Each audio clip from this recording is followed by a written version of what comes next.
All right, here's the 1979 Dodge D100.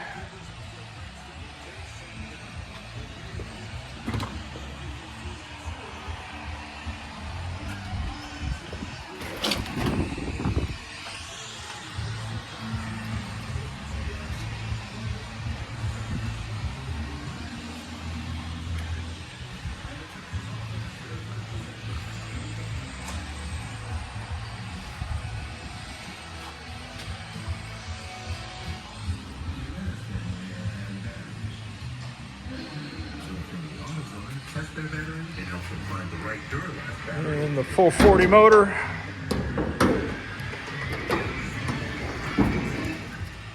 a resourceful fans built by Dr. Pepper. Hey kids, you trying to raise money to buy a football or something? Actually, we're raising NIL money so we can bring better recruits. It's pretty stock.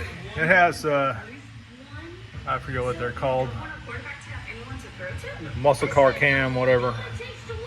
Lumpy thing. It's not bad though.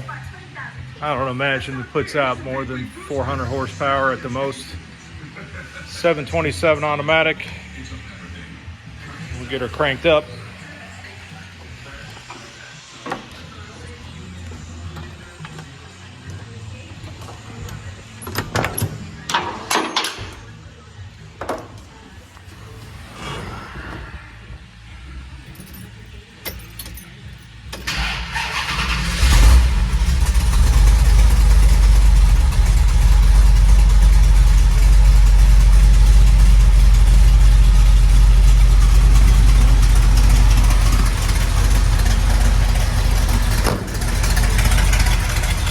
I just put a set of turbo mufflers on it, side exit exhaust, 15x10 Jegs wheels, 15x7 up front. Got Mickey Thompson drag radials on it.